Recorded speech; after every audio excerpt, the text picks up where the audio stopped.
Hello la famille, bienvenue sur le Twitch. Tu vois comment je fais ma Sarah? Ça va pas quand je fais ma Sarah? Hello, bonjour à tous, bienvenue à tous. Aujourd'hui c'est moi qui fais l'intro parce que Sarah n'est pas avec nous. Sarah n'est pas avec nous, on est triste. Elle nous manque énormément. Ben, y a mon retour ici, c'est trop bien. La même chose que Sarah. C'est bien, tu t'es imprégné du personnage. Je m'adapte. Et vu que Sarah n'est pas là, on a une autre invitée aujourd'hui. C'est pas vraiment une invitée, elle a fait partie de la team Molengeek. Elle en fait toujours un peu partie. Vas-y, dis-moi que je suis une invitée. J'aimerais bien quand même que tu m'invites officiellement. Tu vois. Invite-moi officiellement. Donc on a une invitée, Leïla. Bienvenue Leïla. Merci, je suis ravie de vous rencontrer, je suis ravie d'être ici parmi vous. Voilà, Leïla, pour faire tu peux un peu te présenter. Alors je peux me présenter, ouais, donc voilà, moi c'est Leïla Maïdan. J'ai effectivement travaillé à Molengeek jusqu'à l'année passée, en 2020, où je me suis occupée effectivement de tout ce qui était opération. Donc toute l'équipe, si vous me regardez, salut.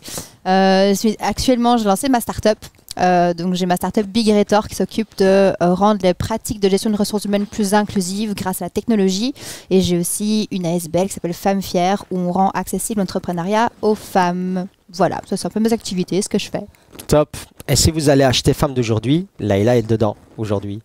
Elle est en mode... C'est mon jour, aujourd'hui c'est mon jour. Elle parle de ses projets et tout, c'est super intéressant. Et aussi, donc voilà, elle lance plein de trucs, donc c'est vraiment top qu'elle soit là. Et ce soir, alors, on va parler d'actualité, on va parler de plein de trucs qui nous donnent envie de comprendre. On va parler, on peut faire les sujets, non, on va pas présenter les titres, ça va être des surprises. Ça va être exactement, ça va faire ça en surprise. Exactement. Et donc voilà, on va parler de plein de sujets, on va essayer d'un peu les décortiquer pour essayer de les rendre plus accessibles et pour essayer que tout le monde puisse les comprendre. Moi-même, je ne comprends pas tout, donc ça commence bien. J'aimerais bien avoir un petit retour de votre côté. Dans le chat, n'hésitez pas à poser vos questions, n'hésitez pas à nous préciser des trucs si on s'est gouré. Donc voilà, on est en mode chill, on est entre nous et donc n'hésitez pas à revenir vers nous avec vos commentaires, vos remarques ou vos questions. On est là pour y répondre. En tout cas, il y a Pat Le Guen et un autre Pat Le Guen derrière qui sont là pour vous répondre et personne comprend cette vanne sauf les 80. Les 80. Voilà. Les 80 ils sont sur Twitch. Les 80 sont sur Twitch, manifestez-vous les 80. Manifestez-vous les 80 s'il vous plaît, au paquet de sens. Les 80, manifestez-vous. C'est important. Là, on se fait hacker les 80, manifestez-vous s'il vous plaît. Donc voilà. Et qu'est-ce que je voulais vous dire aussi? Je voulais vous parler de plein de trucs aussi qu'on allait faire à Molengeek ou à Charlewood. On est en train de travailler sur des projets comme un summit qu'on va mettre en place bientôt, donc un summit online, donc c'est un sommet online. On va parler d'éducation, on va parler de digital, on va parler de plein de trucs et donc voilà, ça va être en place. On est en train de préparer ça avec Sarah Lou, même si elle n'est pas là aujourd'hui, elle taffe quand même et donc on va faire en sorte de vous préparer un chouette sommet avec des débats, avec des chouettes invités, avec des chouettes speakers pour faire en sorte que vous appreniez plus sur l'éducation et le digital. Je te propose... C'est pas mal, hein? C'est quand? Mois de mai, c'est le lundi 17, 18 et 19 mai, si je dis pas de bêtises. C'est pas tous les lundis, c'est lundi, mardi et mercredi. Mais bon, donc voilà, je te propose qu'on lance le premier sujet. Ouais, allons-y. Ok, top. On va parler un peu de la vaccination ici en Belgique. Chaud, hein? C'est sensible, chaud, attention. Hein? Écoute, nous déjà on n'est pas dans les prioritaires. Déjà on va se calmer. Hein? Pour une fois que je peux faire le malin dans ce genre de truc, tu vois. Genre voilà, je suis trop jeune pour être prioritaire. Je suis trop jeune. Attention. Donc voilà, tu vois. Donc déjà on n'est pas prioritaire. Et puis, on va parler de la vaccination, mais on va surtout parler du côté entrepreneurial, start-up, tech de cette vaccination. C'est parce qu'on a eu la bonne idée au début, en tout cas l'idée originale au début, de vouloir convoquer les citoyens belges, prioritaires ou pas, enfin tout le long, via des mails. Et donc, ça a foiré total. Ça a tellement foiré qu'on repasse au courrier postal. Exactement. En Wallonie, je pense qu'il n'y a que ça d'ailleurs. En Wallonie, il n'y a que du courrier postal. Je crois qu'en toute la Belgique, il n'y a que ça. Ouais. Il y a que toute la Belgique. On a voulu d'abord les convoquer via mail. Ça n'a pas du tout fonctionné.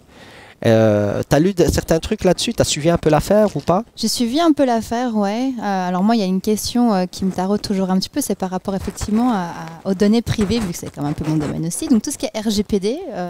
Est-ce que tu peux nous expliquer c'est quoi RGPD? Ouais, alors RGPD, c'est une loi pour protéger les données privées. Qu'est-ce que ça veut dire? Des gens. Donc ça veut dire quoi? Ça veut dire que par exemple, disons... non, le RGPD. Regulation General. Vas-y. Attends. GDPR, Global Data Privacy Regulation, ou General Private Data Privacy Regulation. You know what I mean. Voilà. Et donc voilà, donc en gros c'est une loi qui a été mise en place donc en 2017 si je dis pas de bêtises pour protéger les données privées des utilisateurs. Ça veut dire quoi? Ça veut dire qu'avant de pouvoir effectivement utiliser vos données privées, votre nom, votre adresse, votre email, il faut d'abord avoir votre consentement pour pouvoir après vous recontacter, vous retargeter pour vous envoyer des mails, etc. Okay. Donc en gros, là le souci par rapport à cette plateforme-là, c'est qu'effectivement en fait on parle quand même de données privées parce que ce sont des données de santé en fait. Donc ça va être votre donnée vraiment privée par rapport à votre situation, si vous avez des maladies ou autre chose. Et donc là actuellement c'est votre médecin qui les traite. Et là on demande à un tierce partie en fait de prendre ces données-là pour vous envoyer en fait une convocation si vous présentez une maladie qui vous fait que vous êtes prioritaire ou pas prioritaire. Et donc cette gestion de données, enfin tout ce cadre-là autour de cette utilisation est pas du tout, enfin c'est tellement flou, il n'y a pas de cadre juridique, c'est compliqué. Avant le RGPD, qu'est-ce qui se passait, c'est que nous on passait sur plein de sites, on laissait notre email, on laissait des traces de nous, de notre identité, et les gens les utilisaient comme bon leur semble et tout ça. Et depuis qu'il y a cette réglementation, on ne peut plus faire ce qu'on veut avec ces datas-là. Et donc, si par exemple, on a laissé notre email sur un site pour acheter des chaussures et c'est les chaussures qui nous intéressent, ce site-là ne peut pas utiliser notre email pour nous vendre via un autre magasin du même groupe des casseroles, par exemple. C'est ça, on est d'accord. Oui, ou même tout ce qui est publicité, par exemple. Donc, par exemple, disons que tu vas sur un site qui a de la pub, pour avoir vraiment des publicités targetées, personnalisées, ils prenaient tes données pour savoir quel article tu allais voir, quel produit tu achetais, pour après faire des publicités beaucoup plus ciblées et donc t'inciter à acheter parce que ça correspondait à ce qui pourrait t'intéresser, en fait. Exactement. Et tout ça sans ton consentement. Et maintenant, tout ça sans ton consentement. Maintenant, c'est pas possible. Maintenant, c'est plus possible en Europe. Oui. On doit demander le consentement. C'est pour ça qu'à chaque fois que vous allez sur un website, vous avez toujours acceptez-vous les cookies et tout ça. Et donc, toi, c'est plus du côté RGPD que tu te poses des questions par rapport à ça. Est-ce que les données qu'on a données à l'État peuvent être utilisées et peuvent être utilisées par une firme X ou Y pour pouvoir nous convoquer. Tout à fait. Et puis qu'est-ce qu'elles vont faire aussi? Parce qu'une fois qu'elles ont accès, par où ça transite, là effectivement on n'a pas d'informations. On n'a pas trop d'infos. On n'a pas d'infos. Je dis pas qu'ils les utilisent, mais en tout cas on n'a pas l'information. Donc effectivement, si c'est simplement pour m'envoyer une convocation parce que je suis prioritaire de mes maladies. Ok, mais effectivement, une fois que cet accord-là est donné à cette plateforme a toutes ces données-là. Qu'est-ce qu'elles en font? Est-ce que finalement, il y a un registre de traitement pour accompagner justement après la suite? Donc, ouais, alors, donc, un registre. Bah si, c'est important, c'est important. Mais donc, juste un registre, c'est quoi? En gros, ça veut dire que, on prend ta donnée et on en fait ça avec. On la traite de telle façon. C'est-à-dire, par exemple, pour les publicités, on a ta donnée parce qu'on veut te donner une publicité targetée pour toi, personnalisée pour toi. En gros, c'est ça, un registre. Donc, c'est vraiment de pouvoir juste lister qu'est-ce qu'on va faire de ta donnée, en fait. Et comment maintenant, qu'est-ce qui s'est passé exactement dans cette, cette gestion? Ce qu'ils ont fait, c'est qu'ils ont lancé un appel d'offres pour pouvoir envoyer les convocations. Et le soir publiait plusieurs articles sur ça. C'est qu'en fait, ils ont sélectionné via cet appel d'offres une solution informatique qui s'appelle Docker. Dockler, donc c'est D-O-C-L-R. Ok, ouais. C'est une solution informatique au fait qui normalement envoie des mails. Une plateforme de réservation. C'est juste ça en fait. Ah ouais, c'est une ça. plateforme de réservation. C'est juste ça. Donc c'est vraiment juste un site où les médecins en fait utilisent, que les médecins utilisaient pour juste booker des réservations pour leurs patients en fait. Et eux, ils voulaient utiliser ça pour envoyer des convocations. Tout à fait, tout à fait. Donc ouais. Logique. Donc voilà, logique. Et le truc, c'est que ils ont dû adapter cette solution-là pour envoyer des convocations et les personnes qui sont développeurs et qui codent ou qui font des mises à jour ou qui sont responsables d'une plateforme se rendent bien compte que faire ce genre de modifications sans faire les tests, sans qu'il y ait une période test pour pouvoir tester de manière très claire si ça fonctionne ou pas, c'est quasi impossible. Donc, et ça n'a pas fonctionné du tout. Ça ne fonctionne pas, il y a des bugs et c'est pas seulement pour ces raisons-là. Il y a des bugs parce que effectivement par rapport au vaccin aussi de Pfizer ou des autres, il y a différents temps de livraison aussi. Donc dépendamment de quand le vaccin arrive dans le centre de vaccination, il faut aussi pouvoir prévoir les réservations aussi à temps, donner des dates qui correspondent. Donc c'est pas toujours évident effectivement d'adapter à chaque fois la différente durée en fait de réception du vaccin pour pouvoir s'assurer que le vaccin ne sera pas périmé, etc., etc. Donc ouais, tout ça à chaque fois ça demande des updates continus, des mises à jour du site et le site est pas prêt en fait à vraiment prendre ça en compte. C'est incroyable qu'on ait pu faire une boulette pareille. J'ai envie de dire, c'est quand même fou qu'on attribue un marché à... Et en plus, c'est une jeune start-up, hein, où ils sont 3 ou 4 dedans. Ils sont pas beaucoup. Ils sont pas beaucoup. C'est cool hein, comme histoire pour eux. Ouais. Voilà, c'est cool comme histoire pour eux, mais ils ont quand même été sélectionnés pour ce projet-là. C'est un gros projet, surtout qui est dans l'urgence. Donc on est en période de crise, on est en mode pompier, comme on dit, on doit éteindre les feux, on est en pleine période de crise. Et donc ils n'ont pas pu gérer ça parce que c'était très compliqué pour eux, l'urgence, traiter l'urgence, les modifs qu'il y a à mettre en place et tout ça. Et c'est pas que, je pense, c'est vraiment pas que ils ont une petite part de responsabilité parce qu'ils ont quand même répondu à l'offre et ils ont quand même été sélectionnés et ils l'ont gagné. Mais je pense que il y a aussi, c'est un peu facile de les pointer du doigt maintenant parce qu'il y a eu des décisions, ce genre de décisions qui n'étaient pas optimales pour le citoyen belge et pour notre pays déjà. Essayer de comprendre, est-ce que tous les citoyens belges ont un email, est-ce que les bases de données elles sont à jour, est-ce qu'elles sont correctes, est-ce qu'elles sont compatibles. Tout ça, il faut énormément de temps pour tester, pour analyser, pour décortiquer. Et donc, c'est pour ça que c'est super important de pouvoir prendre son temps quand on développe une application. Donc, je vous le dis, les gars, quand vous développez votre application, quand elle fonctionne parce que vous savez la faire fonctionner, il faut absolument que vous la mettiez dans les mains de quelqu'un qui ne la connaît pas du tout. Il va vous sortir des bugs, vous n'allez jamais comprendre. Vous n'allez pas comprendre d'où ça sort, mais je vous assure qu'il va vous sortir des bugs. Et donc voilà, ça c'était quand même le petit côté où moi je me dis, ça aurait pu être une chouette histoire pour une start-up belge, parce qu'ils sont à Louvain quand même, donc une start-up belge qui prenne en charge ce côté-là et qui puisse faire un peu, monter en puissance, parce que c'était un bel appel à projet, hein. C'est pas mal de sous, mais en même temps, en termes de réputation au niveau de l'État et tout ça, maintenant, dommage que ça a foiré, dommage qu'on les pointe comme responsables et on espère qu'il y aura d'autres opportunités qui vont se créer bientôt pour d'autres startups. Je pense que c'est top qu'on ait pensé au digital, je pense que c'est vraiment le futur et il faut pouvoir avoir plus d'initiatives comme ça, il faut pouvoir effectivement faire en sorte qu'aujourd'hui le numérique puisse pouvoir être au service des citoyens. Maintenant, c'est clair que ça leur fait une petite mauvaise pub parce qu'effectivement, en fait, on n'a pas assez posé de questions par rapport aux sources de données qu'on avait. Effectivement, est-ce que les mails sont tous corrects? Personne n'a vérifié les mails des citoyens, en fait, donc on sait pas si c'est correct. Ça tombe dans les spams. Il y a plein de choses qui n'ont pas été prises en compte et ça, c'est vraiment dommage parce qu'en fin de compte, on est en train de décrédibiliser en fait un petit peu l'impact que le numérique pourrait avoir dans ce genre de gestion de crise, dans cette situation de gestion de crise et finalement alors que ça pourrait tout à fait être utilisé à bon escient et là je pense qu'il y a deux manières de gérer ça vraiment. Soit on le voit comme un échec, soit on le voit comme une leçon et on essaye d'aller de l'avant et de se dire que pour les prochaines crises, il faut que tout le monde ait l'email de tout le monde. Ouais, tout à fait. Avec le consentement.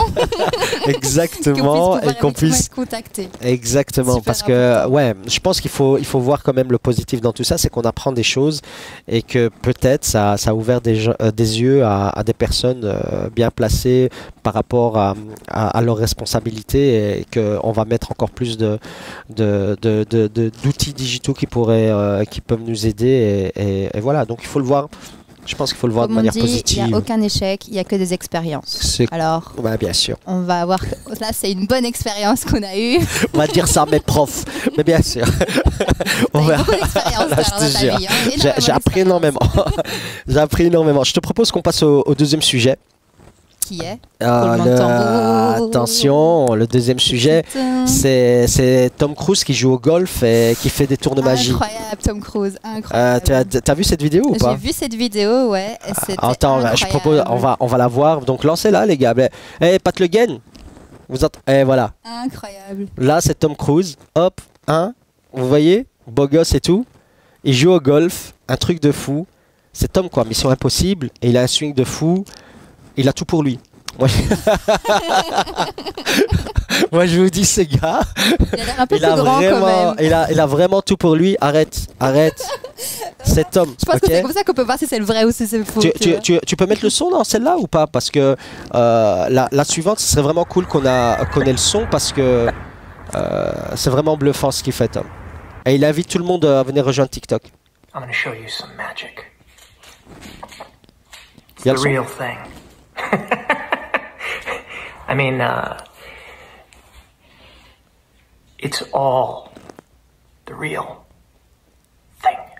C'est incroyable. C'est incroyable. Pourquoi on vous parle de cette vidéo de Tom Cruise? Parce que est-ce que c'est vraiment Tom Cruise ou pas? Parce que c'est du deepfake comme on dit, et c'est pas Tom Cruise. C'est un gars, c'est un acteur qui imite sa voix et grâce à la technologie du deepfake, donc il a remplacé son visage. On a remplacé le visage de l'acteur avec le visage de Tom Cruise. Je présume que l'acteur a les mêmes cheveux que Tom Cruise, hein, et la même coiffure, parce que le deepfake, il n'arrive pas encore à faire ça. Il arrive vraiment à remplacer le visage, mais les cheveux pas. Et c'est incroyable. Et c'est un compte TikTok qu'on a été voir tout à l'heure. Et vous savez quoi? Il n'y a plus aucune vidéo sur ce compte. Mais le compte est toujours ouvert. Le compte est toujours ouvert. Il n'y a plus aucune vidéo. Et si vous regardez vraiment, là, tu le vois un peu, voilà, hein, si là, vous tu regardez vois, hein. vraiment dans le détail, vous allez remarquer que c'est pas Tom Cruise, clairement, mais c'est vraiment bluffant. C'est vraiment bluffant parce que il y a les deepfakes, donc on s'est toujours dit. Avant, c'était, je veux dire, moi, c'est une des premières vidéos là de Tom Cruise que j'ai regardé où je me suis fait. J'ai vraiment cru que c'était lui, alors qu'il y en a d'autres où tu sens, voilà, tu sens que c'est sympa si tu fais pas trop grave. Mais lui, j'ai vraiment cru que c'était lui. Il m'a fallu un moment, vraiment, il m'a fallu vraiment retrouver le compte. TikTok, ça s'appelle, le compte TikTok, c'est Deepfake Tom Cruise, non? Deepfake Cruise. Tom Cruise, Tom Cruise, exactement, sur TikTok. Et il n'y a plus aucune vidéo. Donc je sais pas pourquoi il a retiré toutes ces vidéos, le gars, il a peut-être des menaces. Voilà, j'en sais rien. Mais il n'y a plus aucune vidéo de Tom Cruise. Et c'est très bluffant parce qu'avant on avait les photos photoshopées qui étaient super bluffantes. Et là on a ça. T'imagines le potentiel ça fait flipper. Hein. Ça fait flipper pour différentes raisons. Bah déjà, avant qu'on parle des deepfakes vidéo, tu avais des deepfakes audio. Donc depuis déjà comme quelques années, tu peux pouvoir écouter des livres audio avec différentes voix. Donc par exemple la voix de Joe Rogan, qui est un comédien très connu américain, la voix de Gucci Mane. Tu peux pouvoir écouter des livres audio classiques avec du Gucci Mane, c'est exceptionnel. Et donc maintenant on a effectivement le deepfake vidéo qui pose des questions. Pourquoi? Parce que en fin de compte là c'est bien marrant, mais imagine en fait tu veux te venger de ton ex qui t'a fait un coup bas. Tu peux lui faire des trucs qui sont vraiment pas cool en fait. Donc pareil pour tout ce qui est politique par exemple. Si tu as la même coiffure que ton ex. Si tu as la même coiffure que ton ex. Ou que tu trouves quelqu'un qui a la même coiffure que ton ex. Mais en tout cas ça pose des questions parce qu'effectivement au niveau politique aussi tu peux pouvoir prendre un personnage politique très connu, lui faire dire des trucs qu'il a pas dit. Et donc par rapport, tu vois, tout ce qui est propagande etc. C'est effectivement tu te poses un peu des questions. Et même au niveau du copyright aussi. Est-ce que tu as le droit finalement d'utiliser les photos ou la vidéo de quelqu'un? T'imagines, je prends ta vidéo. Alors, certes, à propos de ça, c'est dispo en ligne. Je te coupe. Attends, à propos de ça, mais ouais, à propos de ça, tu peux lancer la deuxième vidéo quand elle met le son. Ah là là là là. Alors les gars, c'est pas moi. Alors la photo c'est moi, mais moi qui bouge comme ça, c'est pas moi. Ok, il Non, faut mais le savoir. ce qui est hein. bluffant, c'est quand même le visage. Mais c'est mon visage, mais C'est les mouvements, c'est pas moi qui les fais. incroyable. Quand Le ça visage, prend ma- maintenant, les mouvements du visage, Mais c'est je quand te même jure, incroyable. donc c'est Sarah, petite dédicace. Sarah, elle m'a fait cette vidéo pour péter de rire. Et effectivement, j'ai ri, mais j'ai ri un peu jaune aussi en me disant, mais en fin de compte, C'est on aurait pu incroyable. faire la même chose avec un truc beaucoup moins drôle de nouveau. Enfin, tu vois, Donc tu il y te a rends des compte, quoi. applications mobiles, c'est super accessible comme Ouais. technologie Ouais, en fait. ouais, tu la télécharges et puis tu peux effectivement tu donnes quelques photos. Et grâce en fait à des images, comment je t'avais expliqué ça là tout à C'était l'heure. grâce à des modèles de mouvement Ouais, exact. des employés Ouais, de cette tout à fait. start-up là. Donc c'est MyHeritage, les employés de MyHeritage en fait qui font des vidéos, ils bougent la tête de tous les côtés en fait et c'est grâce à en fait ces Modèles de mouvements, mouvement, à ouais. ces modèles en fait qu'après ils sont dupliqués sur les photos directement Exactement. et Et donc il y a une on arrive à pouvoir suivre grâce à l'intelligence artificielle. Voilà, qui vient suit derrière, compléter quoi. au fait, qui vient compléter les morceaux manquants parce qu'on a des photos 2D en gros. On a une photo qui est comme ça, qui est en 2D et on n'a pas on n'a pas la 3D. Avec les mouvements qui ont été enregistrés en modèle, l'intelligence artificielle vient remplir la 3D et ça fait, par exemple, regardez, si vous voyez mon visage là. En fait, c'est Sarah Lou. Non, je rigole. Non, je déconne. Mais l'idée, tu sais quoi? Lance-nous la troisième vidéo parce que c'est assez bluffant aussi. Là, on a Victor Hugo. Je vous rappelle qu'il n'y avait pas de caméra qui existait à son époque. Donc il est là, il bouge. Avec le gris. C'est flippant. Donc tu le vois un petit peu. Regarde, à un moment il tourne et tu vois sa barbe. Tu vois là? Tu vois un petit peu la barbe où il y a des petits défauts, il y a des petits trucs. Mais ça si tu regardes fait vite peur. tu le vois pas. Enfin, tu vois, faut vraiment que tu analyses ou que tu vas par exemple Tom Cruise, on le voit dans les yeux. Donc on voit dans l'iris qu'à un moment donné son iris elle change, elle passe de bleu, mais en vite fait tu remarques pas. Tu remarques pas du tout. Et quand tu as des vidéos comme ça de Victor Hugo, lance-nous les autres vidéos, Pat Le Guen avec je sais pas moi, avec Tesla et tout ça. Il y en a quelques-unes. C'est Marie Curie. C'est incroyable. Franchement, j'ai l'impression qu'on ressuscite des morts. Non mais blague à part, c'est un truc de fou. Tu vas t'endormir ce soir, tu vas rêver genre qu'elle vient de toquer à ta porte. Je te jure, regarde, c'est Tesla, c'est la photo de Tesla là, l'original. Et regardez les mouvements qu'ils arrivent à lui faire faire. Ah, c'est quand même flippant. T'imagines, t'as une vieille photo de famille comme ça où vous êtes full avec toute ta famille d'époque et genre tu les ressuscites tous en même temps quoi. C'est ouf, c'est quand même ouf. Et comme je vois là sur le chat, je vois Baka 298 qui nous dit même les bots se sont fait avoir. Donc même les bots ils se sont fait avoir avec cette intelligence artificielle. artificielle. T'as une limitation, tu sais pas animer deux visages en même temps. Donc, si tu as une photo avec plusieurs personnes, par exemple les grands-parents, comme on avait vu, tu vois, tu peux avoir la grand-mère et le grand-père, et ben ça va être chacune à son tour qui va être animée. Il ne sait pas encore animer les deux visages en même temps, simultanément. Ok, c'est comme un peu les filtres Insta ou Snapchat. Ouais, t'en as maintenant qui peuvent en faire deux. Hein. Attention, tu vois. Mais tu vois là, par exemple, cette photo-là, c'est que la dame qui est animée. C'est incroyable. Tu sais pas faire les deux en même temps. Ouais, c'est un truc de fou, c'est incroyable. Il y a BU Academy qui nous dit c'est inquiétant quand même, à fond que c'est inquiétant, parce que en fait, le problème c'est pas... Le problème que je vois dans ça, c'est pas qu'on va se dire que, je sais pas moi, le roi Philippe ou Macron a dit wesh wesh viens ici, ou il a insulté Poutine ou des trucs. On va pas y croire ça. Ça c'est facilement démontrable que c'est un deepfake et par rapport à la personne, par rapport aux intérêts et tout ça. Moi je pense. Il y a tout un range de situations entre. Ouais, je sais, mais bon.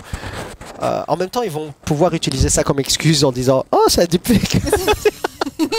Et on va tiens, je me débarrasse de cette histoire, de cette expérience de ma vie. Tiens, tu fais de la promotion pour du lissage brésilien. Non, c'est un deepfake. Tu vois, des trucs comme ça. Bon, les gens, ils auront la ref. Il y en a qui auront la ref.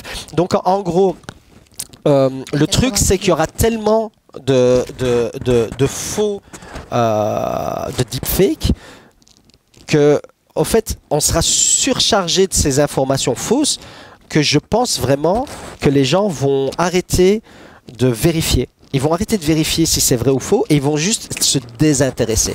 ils vont se désintéresser de ce qui se passe, ils vont se désintéresser de ce genre de des vidéos qu'ils voient passer sur les réseaux sociaux ou autres médias, juste parce qu'il y a trop d'infos, tu vois, il y a trop d'infos qui vont venir et allez, c'est un peu quand tu vois des trucs passer sur tes réseaux sociaux un peu complotistes et des trucs comme ça, tu regardes même plus, tu vois, tu dis ok c'est bon, et si tu vois tu jettes un coup d'œil que si tu vois que c'est repris sur un site un peu officiel et des trucs comme ça, ben, je pense que les vidéos ça va être pareil. J'ai vraiment peur que le risque c'est que les vidéos, les gens se désintéressent parce que t'imagines la vidéo de Tom Cruise qui fait du golf ou qui fait un tour de magie, imagine cette même vidéo de Tom Cruise en train de je sais pas moi, d'être dans un pays en train de distribuer des repas ou être au parc Maximilien en train d'aider des réfugiés, tu vois.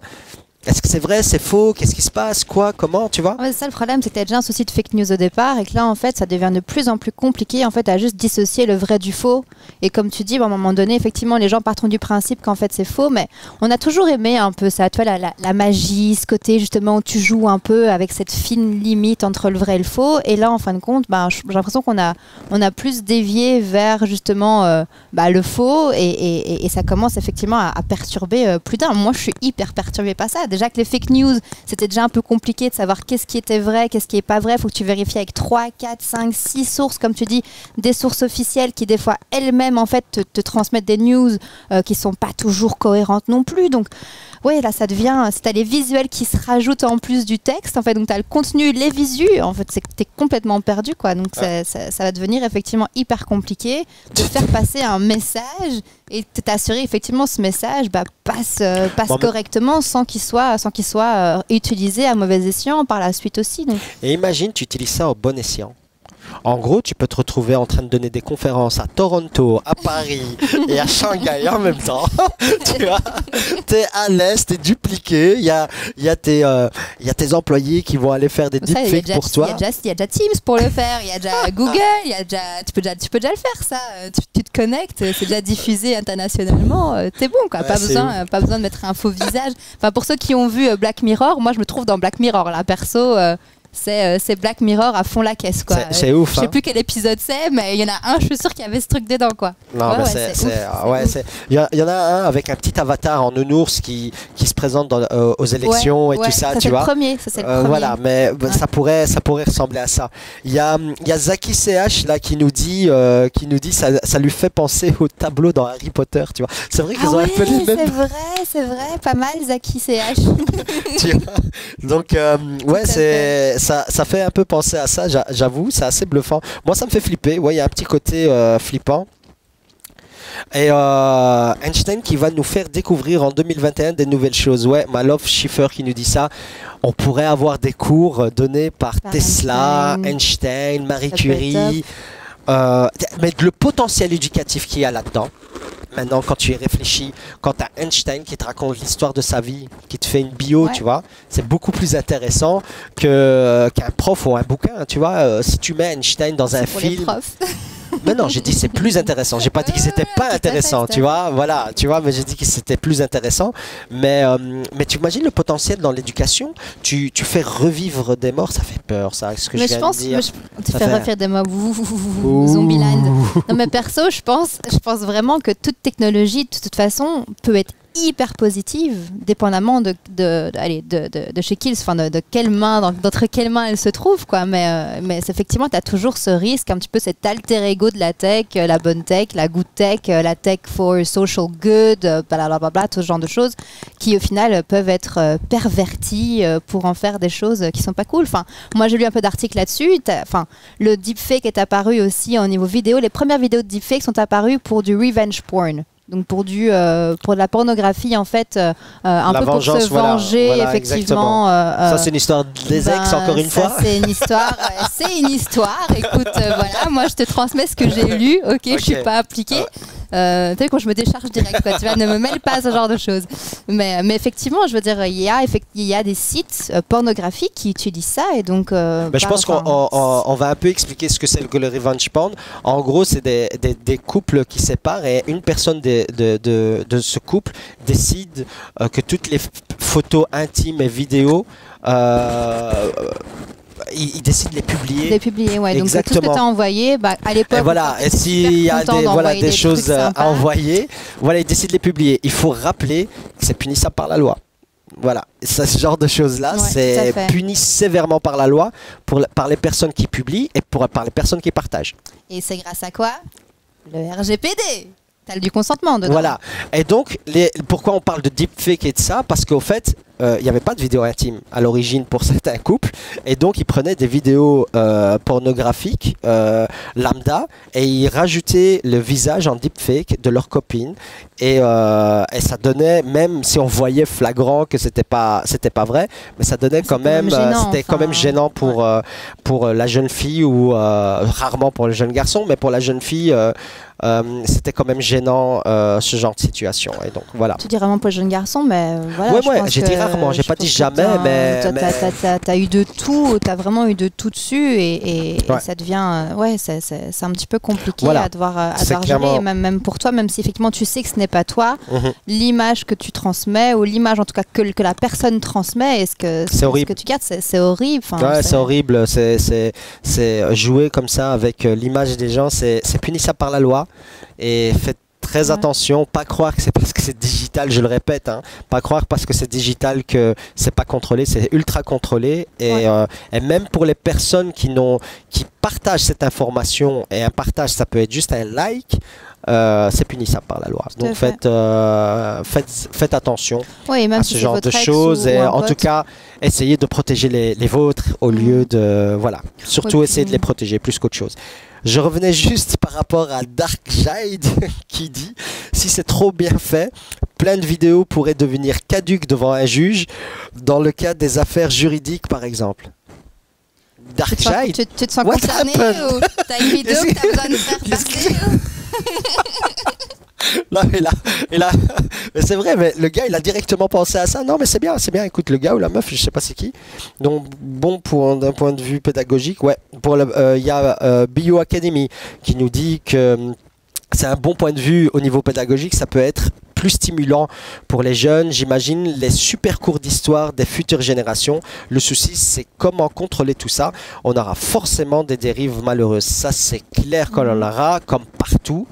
L'idée, c'est d'essayer de créer des garde-fous qui puissent protéger un maximum nous et les autres et notre entourage et les gens qui utilisent ces technologies dans le bien et pas dans le mal, et pas dans le dark side. To the dark side. Non, il faut clairement qu'il y ait des organismes un peu régulatoires qui viennent un petit peu contrôler tout ça pour apporter une petite structure et effectivement s'assurer que les lois sont respectées.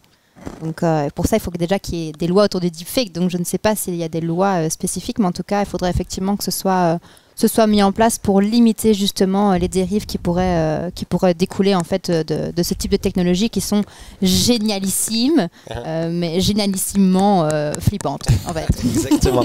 Et Darkseid qui précise qu'il y avait une twitcheuse, et je me rappelle de cette histoire, une twitcheuse d'Asie qui avait utilisé une technologie qui ressemblait pour tromper ses fans. Elle se faisait passer pour une très belle jeune femme et au final c'était une femme de 40 ans qui était lambda quoi, et qui se maquillait même pas pour faire ses Twitch mais l'image qu'elle donnait en tout cas à ses followers, c'est qu'elle était pimpante, maquillée de partout et tout ça, et en fait un jour ça a arrêté de fonctionner le filtre et tout le monde l'a vu en live. J'espère que le filtre il tient là. Hein, les gars, Pat Le Guen, le filtre il tient. Ok les gars. Non, on n'assinait pas que les femmes de 40 ans, c'est les plus belles à 40 ans. Ça c'est clair. Donc on n'assinait pas que les femmes de 40 ans sont belles. On va encore attendre un peu. Hein. Merci pour le message. Donc voilà. Je crois qu'on a fait un peu le tour du deepfake. Tu voulais rajouter un truc à ce sujet ou... J'avais un truc, mais là, il s'est envolé avec ta dernière feinte. Donc, voilà, je vais attendre en 10 ans, ça va revenir. Donc, le deepfake, c'est tout ce qui est vidéo. Il y a deepfake du son aussi. Du son aussi, ouais, tout à fait. On avait avant juste l'image 2D, maintenant on a l'image en mouvement. Et ouais, ça va très très loin. Et donc j'espère vraiment qu'on va pouvoir utiliser cette technologie à bon escient pour pouvoir amener des choses à nos jeunes, à nos enfants qui vont leur permettre d'évoluer la bonne manière dans notre société. Des économies de make-up en tout cas, ça c'est sûr. Cool. Leïla, je te propose qu'on passe à l'autre sujet. Yeah. L'autre sujet qui a fait beaucoup de bruit à Bruxelles aujourd'hui, énormément de bruit. Attends, si c'est aujourd'hui, si c'est Bruxelles. Uber. Il y a eu 800 Uber, voitures. 800 Ouais. Uber regroupés aujourd'hui au centre de Bruxelles. 800 et 120 taxis. Ils étaient là. Je dis ça, je dis rien. C'est important. Donc voilà, on va en parler un peu parce que à Bruxelles, c'est la seule ville européenne, j'ai peur de dire au monde, qui interdit les chauffeurs de limousine d'utiliser leur smartphone avec une loi qui date de 95, qui était très compréhensible en 95, mais maintenant beaucoup de chauffeurs Uber ne comprennent pas la crédibilité de cette loi, la logique de cette loi. Et toi, t'en penses quoi de tout ça? Un peu cette guéguerre Uber, taxi et tout ça. Moi, je pense que l'important, c'est de pouvoir offrir un moyen de mobilité accessible à tout le monde. Et pour moi, les taxis aujourd'hui manquent d'accessibilité et je suis tout à fait d'accord, effectivement, il faut pouvoir avoir des lois pour protéger effectivement les taxis, mais aujourd'hui, il y a quand même pas mal de services qu'offre Uber que n'offrent pas les taxis. Moi, je me rappelle de quand j'étais plus jeune, de vouloir prendre des taxis pour des petites courses, effectivement, qui soit ils n'étaient pas dispo, soit ils me disent non, ça m'intéresse pas la course, soit va voir mon collègue. Donc, en fin de compte, tu te retrouves à devoir chercher un taxi. Il est 23h, tu veux rentrer chez toi, tu as 17 ans, c'est pas agréable, c'est pas non plus évident. Là, c'est quand même super pratique. C'est aussi sécurisé. De certaine façon, parce que les taxis, même si tu avais le nom qui était affiché derrière sur leur carte, tu n'avais pas toujours ce réflexe de prendre leur plaque, de prendre leur nom, etc. Alors que là, tu as quand même un système où tu peux retrouver les chauffeurs et tout le bazar. Donc voilà, moi je trouve que interdire Uber, ouais, why not? Mais alors proposer alors des systèmes de mobilité alternatifs qui soient accessibles et efficaces. Parce que voilà, je prends les transports publics aussi à Bruxelles. Il y a encore un peu d'efforts aussi à faire, que ce soit en termes d'horaire, en termes de rapidité, d'efficacité. Enfin, il y a plein de choses aussi qui vont pas. Il n'y a pas toutes les zones qui sont desservies aussi. Donc c'est pas facile. Voilà, pour moi Uber en tout cas, j'utilise quand même assez souvent. Je trouve ça hyper pratique. Donc ouais. Je pense, en gros, pour résumer ma pensée. Donc, toi, ça te met dans le pétrin. Il y a des dots. Alors, je pense que dots, ça les arrange, des trottinettes quand même. Je pense que c'est pas mal. Il a plu aujourd'hui. Il a plu aujourd'hui, donc j'ai pris le tram. Donc moi, effectivement, Uber, ça m'embête un peu pour le soir parce que je travaille quand même assez tard. Donc le soir, quand je vais rentrer chez moi, je prends quand même assez souvent Uber. Que c'est facile, ils viennent devant ta porte, tu ne dois pas te taper le taxi, tu ne dois pas attendre non plus. Parce que des fois, moi, je me rappelle de nouveau à l'époque, j'appelais la centrale. Le temps que le taxi arrive, j'en avais pour 20-30 minutes. Ils venaient pas toujours devant la porte, ça coûtait quand même assez cher. Il y avait que le système de paiement par cash aussi. Tout ce qui était paiement par carte, tu pouvais pas à l'époque payer par carte, ou bien même s'ils avaient le système, ils préféraient pas. Donc il y avait tout des bazars autour effectivement de l'utilisation d'un taxi. Alors que là, Uber, c'est direct, tu prends ton smartphone, tu payes par ton smartphone. Enfin, c'est hyper facile. Et donc ouais, je t'avoue que de nouveau, je trouve qu'on est quand même la capitale européenne. C'est pas un bon message qu'on fait passer. Je trouve qu'on devrait justement passer un message où on a une capitale quand même qui est super innovante, qui propose beaucoup de solutions. Et là, le fait juste de dire on va se baser sur une ordonnance de 95 pour prendre une décision aussi radicale et mettre 2000 personnes, 2000 familles dans une situation hyper compliquée, c'est quand même des personnes généralement déjà dans une précarité difficile. Là, on leur rajoute une couche en leur empêchant de bosser. On va se retrouver avec des Uber qui auront des PC dans leur voiture. En fait, vu que c'est que pour les mobiles, on va avoir des Uber où tu auras des PC, tu auras des grosses tablettes. Enfin, tu sais, tu as plein d'autres systèmes. Donc, en fin de compte, si c'est juste pour dire prenez pas le mobile, tu peux avoir des workarounds, tu peux avoir des moyens alternatifs pour en fin de compte quand même utiliser cette réservation au final géolocalisée quoi. Ouais. Donc ouais, je trouve que c'est utiliser un petit peu effectivement certaines choses pour en faire passer d'autres, c'est pas écoute, c'est top. Et ça réagit beaucoup sur le chat. Et donc, il y a Darkjide qui nous dit Uber, tous les avantages d'un taxi sans les inconvénients. Il y a Paki1678 qui nous dit non, pas supprimer Uber, ça va mettre la moitié de mes oncles au chômage. Paki, on pense à tes oncles. Il m'a tué. Il m'a dead. Ouais, c'est vrai. Mais blague à part, Uber est venu avec une application qui est quand même révolutionnaire, avec énormément d'avantages. Quand on l'appelle, c'est déjà, on n'utilise qu'un smartphone. On n'a pas à téléphoner à quelqu'un. Avant, il fallait avoir un numéro de téléphone, téléphoner, la centrale, voilà. Trouver le numéro déjà des taxis verts, c'est pas facile. Et en temps réel, il nous dit où le taxi il est et combien de temps il va mettre pour arriver. Ok, c'est pas super précis, non, mais non, on a déjà, voilà, on peut le suivre exactement. Chez toi à la maison, comme ça, t'es là, comme un espion. Et je veux dire, voilà, ce côté aussi, les voitures ne sont pas, je veux dire, c'est pas les plus dégueulasses, hein, c'est des voitures convenables et même si c'est pas toutes des voitures allemandes, elles sont très bien entretenues et je pense aussi qu'il y a le côté où on nous donne un devis, au fait un prix avant de partir. Le taxi, on n'avait pas ça. Moi avant, c'était toujours surprise. À chaque fois que je prenais un taxi, je ne savais pas si j'allais payer 12 € ou 35 €. 30, aucune idée. Et donc il y avait le compteur, là je savais jamais comment ça fonctionnait et donc je le voyais juste monter, j'étais juste en stress. Et là on a un devis, on a un prix avant même qu'on embarque, avant même qu'on commande le taxi, enfin le Uber, et donc ça reste quelque chose de très avantageux dans l'application, hein, moi je trouve dans l'application. Et puis il y a le côté aussi où il n'y a aucun contact monétaire, que ce soit en cash ou en carte, tout se fait via l'application, et donc j'ai plus un stress à sortir mon portefeuille. À chaque fois que je suis déposé, je dis au revoir, bonne soirée monsieur, ou bonne journée, et voilà, on est nickel. Le truc qu'il y a, c'est qu'il a amené beaucoup d'avantages vraiment, et je pense que aussi au début ils sont venus avec une concurrence un peu agressive par rapport au prix. Ils sont venus avec des prix très bas. Maintenant, en toute honnêteté, je pense pas que c'était que c'est quelque chose qui est vraiment, il y a une grande différence de prix entre le prix d'un Uber et le prix d'un taxi. Non, parce que les taxis, je pense qu'ils ont adapté leur prix aussi. Exact. Parce que j'utilise une autre application aussi qui s'appelle Victor, et les prix de Victor sont parfois même moins chers, et ça ils travaillent avec des taxis même, donc avec des vrais taxis, et donc ils sont parfois même moins chers qu'Uber.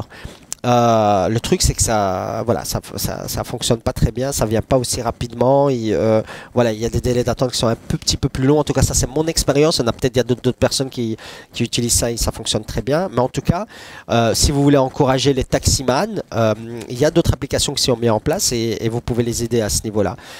Moi, dans toute cette histoire, ce qui me dérange le plus, c'est qu'il y a une envie d'interdire Uber pour les forcer à améliorer les conditions de travail des chauffeurs, ce qui est tout à fait honorable et je le comprends totalement, mais en utilisant un moyen qui n'a rien à voir avec ça, au fait.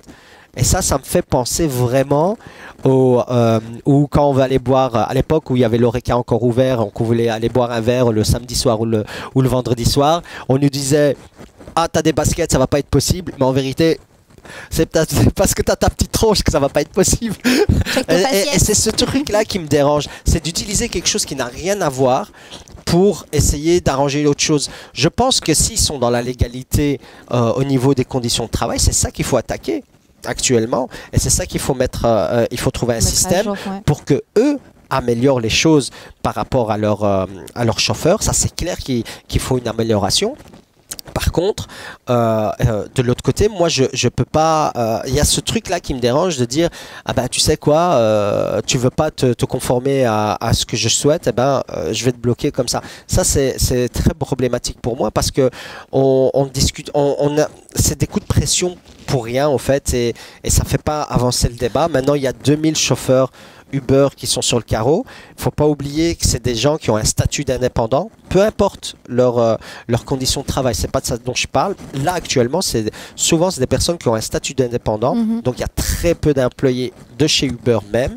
Parfois c'est des sociétés, je veux dire des sociétés plus petites qui engagent des chauffeurs, mais très peu d'employés de chez Uber même. Et ces personnes avec des statuts d'indépendants ont investi un véhicule.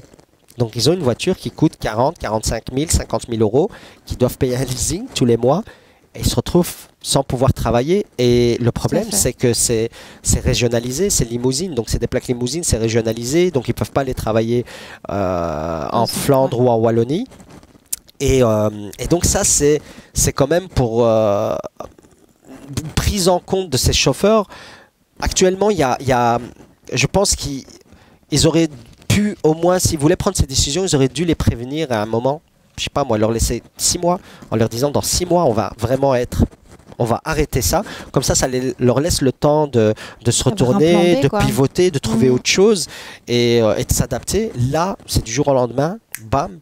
Et ouais, c'est assez violent, je trouve. Je trouve que c'est, comme tu le disais, on est un peu plus orienté sur le problème plutôt que sur la solution à apporter. Et qu'en fin de compte, il y a pas mal de personnes qui se sont retrouvées sans emploi à cause du Covid. Sans emploi parce que l'Horeca a fermé, parce que le secteur culturel a fermé. Et donc, il y a des gens qui se sont tournés justement vers Uber comme plan B pour récupérer justement, enfin, pour pouvoir renflouer un peu leur caisse. Et maintenant, ce plan B, il est aussi un petit peu tombé à l'eau. Et donc, ils n'ont pas leur premier job, leur job, je veux dire, qu'ils avaient avant le Covid. Maintenant, ils n'ont pas non plus cette option Uber. Quelle est l'option en fait qui reste à ces personnes qui sont maintenant dans une situation très précaire? Enfin voilà, il n'y a pas de solution pour eux non plus qui sont importés. Et donc là, ça devient effectivement un peu difficile, je pense, pour ces personnes-là de se retourner, comme tu le dis. Voilà, il faut qu'ils se, donner un petit peu de temps pour se retourner. Là, on est un peu à court de solutions, quoi.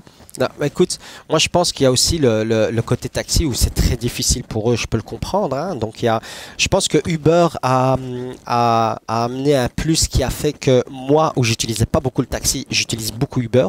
Donc c'est pas un client que les taxis ont perdu. Moi je suis pas un client que les taxis ont perdu parce que j'ai eu vraiment des expériences qui étaient très moyennes avec mes expériences taxi. Moi j'habitais avant, à un moment je travaillais près de la gare du Midi et donc les taxis à la gare du Midi doivent faire, je sais pas si tu connais, mais à la gare, il faut une longue file pour arriver jusqu'à l'entrée de la gare pour pouvoir prendre leurs clients. Et donc moi, si je venais là et que je leur disais je vais à Molenbeek, ils me disaient non, je te prends pas. Donc voilà, ils me disaient non, c'est une petite course, vas-y en métro. Et c'est vrai. Je pense qu'il y avait différents marchés. Toi, tu étais un autre type de marché. Et il y a une étude qui le dit. Il y a une étude de Deloitte, justement, qui dit que de Deloitte, qui dit qu'entre 2013 et 2019, les pertes pour les taxis en fait sont identiques. Et alors que Uber est arrivé en 2016. Donc en fait, la perte, que ce soit de part de marché des taxis, n'est pas spécialement due direct. Enfin, ça n'a pas une corrélation directement directe en fait avec l'arrivée d'Uber.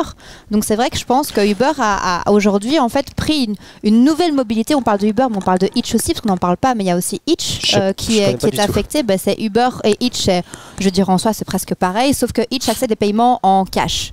Ce qui est pas le cas de Uber. Bon, tu as quelques petites spécificités. L'app n'est pas pareil non plus, mais en soi, c'est la même chose. Ça reste des LVC, donc des locations de voitures avec chauffeur. Donc pareil, eux sont aussi... C'est ça que ça veut dire, LVC. LVC, c'est location de voiture avec chauffeur. Wallah, je savais pas. Tu dormiras moins bête ce soir. Wallah.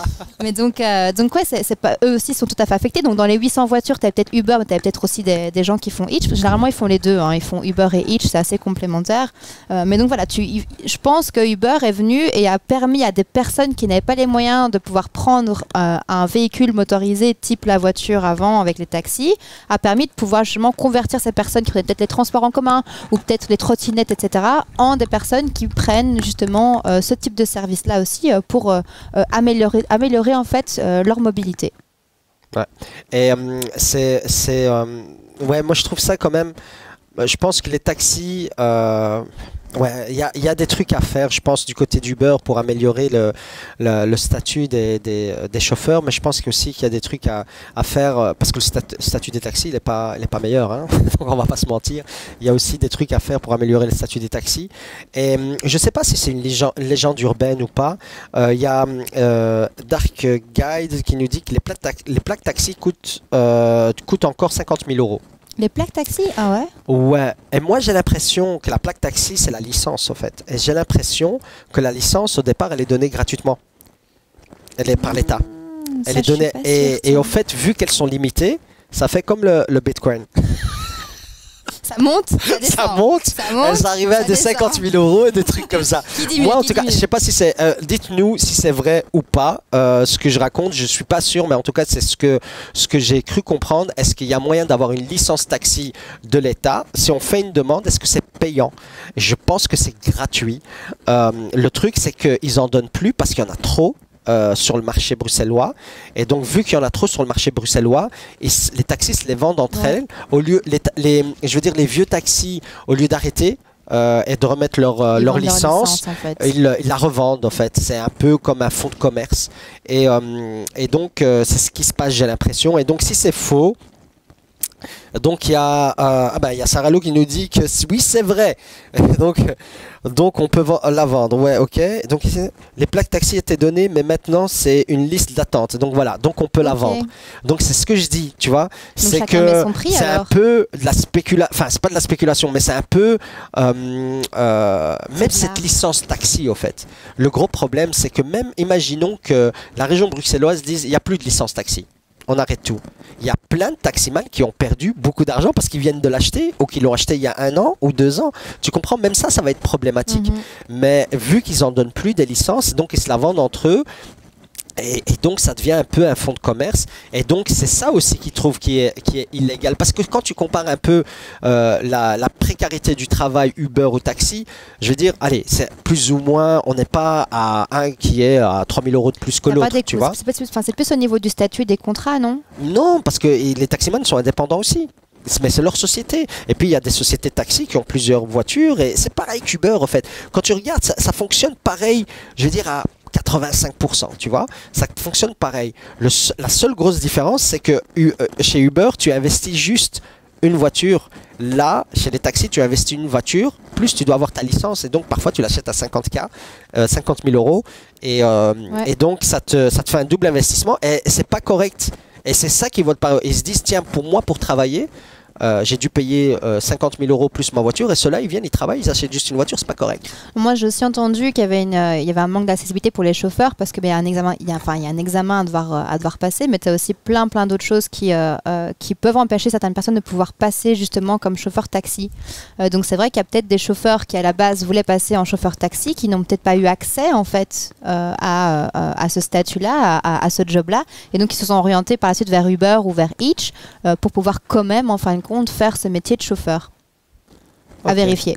Ok. Il y a Paki 1678 qui a créé un hashtag pour ses oncles. Attends, on va faire un crowdfunding, Paki 1678. Je jure, il a créé un hashtag pour ses oncles, tu vois. Mais ce qu'il dit, ce qui est super intéressant aussi, c'est qu'il dit qu'il y a des comptes Uber qui se vendent maintenant. Et ça m'étonne énormément qu'il y ait des comptes Uber qui se vendent, parce que c'est quand même nominatif, c'est sur le nom de la personne, donc tu as un nom, un prénom, et donc imaginons que Leïla roule une voiture Uber, moi je pourrais pas lui acheter vu que c'est au nom de Leïla Maïdan, donc moi je pourrais pas l'utiliser. Donc si tu as plus d'infos, Paki 1678, on est preneur. Dis-nous quoi. On est vraiment preneur, c'est intéressant, ce serait cool de voir, parce que tu as aussi la photo maintenant, tu as des notes, tu as quand même plein de trucs qui sont associés à ce compte, donc ouais, c'est dangereux, parce que bon, mais imagine que tu as une voiture où tu as 4,78 sur 5 comme note, tu te dis oh c'est trop bien, c'est un super chauffeur, et tu te retrouves avec son frère en fait qui est là parce que l'autre il est en train de dormir, et le frère il est un peu plus à l'ouest, enfin c'est dangereux quoi. Là c'est ouf. Écoutez-nous, dites-nous ce que vous en pensez de cette histoire d'Uber, parce qu'il y a eu beaucoup d'infos. Vraiment, l'info par rapport aux licences gratuites et tout ça, je suis vraiment pas sûr. C'est des histoires que j'entendais au quartier. Et donc, je vous répète ça. Là, vous avez l'air de me confirmer que c'est vrai. Donc voilà, si c'est pas vrai, corrigez-moi. Et je vois ici aussi Molem Sister qui a capté, qui a flagué mon t-shirt. You're beautiful. qui a flagué mon t-shirt.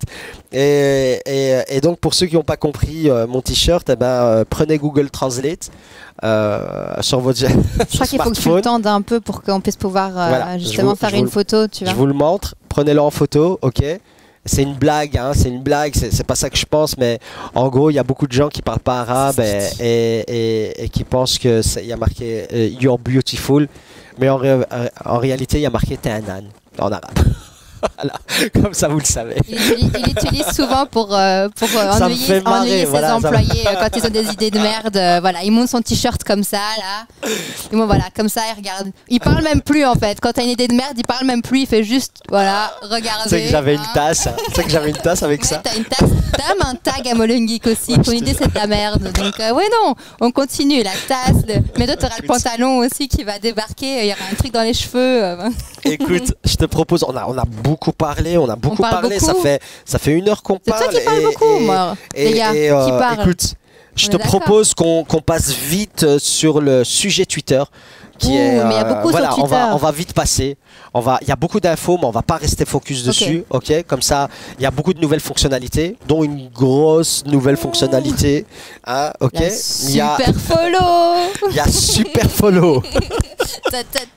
Super follow. Je te jure, super follow. Donc, on vous explique c'est quoi super follow. C'est une nouvelle fonctionnalité que Twitter a lancée.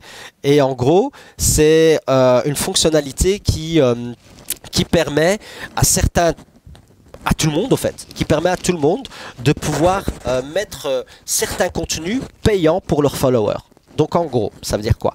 Ça veut certains contenus ou tout leur contenu, ça dépend. Voilà. Donc ça veut dire quoi? Ça veut dire que moi, si je décide, enfin, je suis sur Twitter, si je décide de dire voilà, tous mes tweets maintenant, il faut être abonné à mon compte, et il faut payer 5 € par mois pour les voir. Il y a certains followers, ils vont peut-être, ils vont pas payer pour moi. Ils vont pas payer pour moi, mais au revoir, monsieur Wassari. Mais certains autres peut-être vont payer pour voir leur contenu, leur contenu de leur tweet. Et l'idée, c'est de donner envie aux créateurs de contenu de créer du contenu de qualité pour le mettre sur Twitter et de le diffuser de manière un peu privilégiée pour leurs abonnés et de pouvoir aussi dégager des finances, donc des revenus pour l'abonné, mais aussi pour Twitter.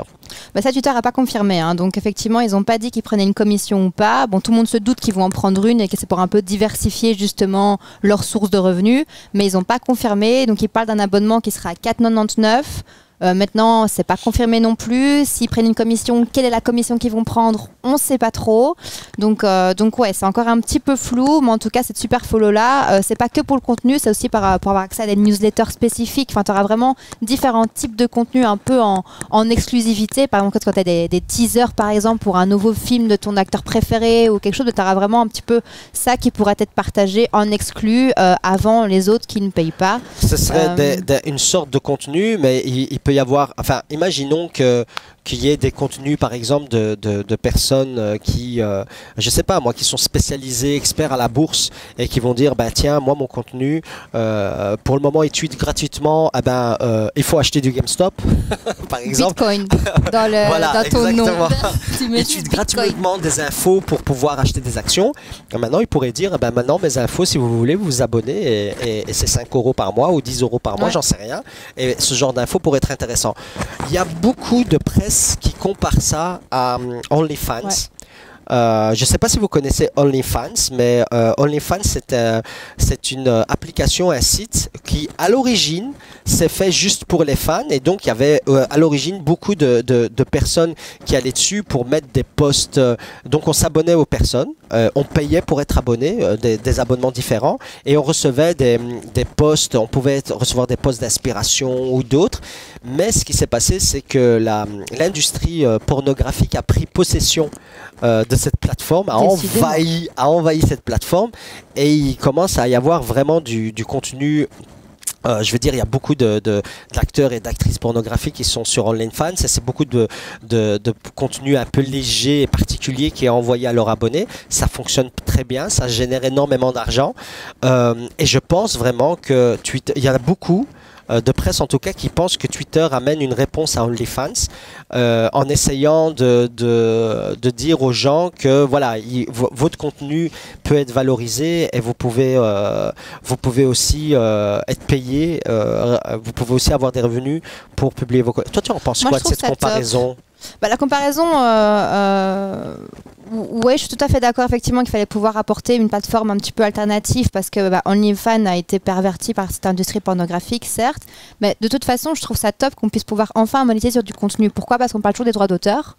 Pour la musique. On parle souvent effectivement de rémunérer les artistes, mais on ne pense pas souvent à ces créateurs de contenu qui passent des heures et des heures et des heures à écrire des choses qui ont vraiment beaucoup de valeur, qui sont soit repris après par des médias journalistiques ou autres en fin de compte. Ces personnes-là ne sont pas du tout rémunérées. Moi, il y a plein de comptes que je suis sur Insta qui passent vraiment beaucoup de temps à nous donner plein d'informations hyper qualitatives en fait. Et donc voilà, au lieu d'aller sur les chaînes de nouvelles traditionnelles, je vais vraiment sur ces comptes-là. Donc ces comptes-là m'informent.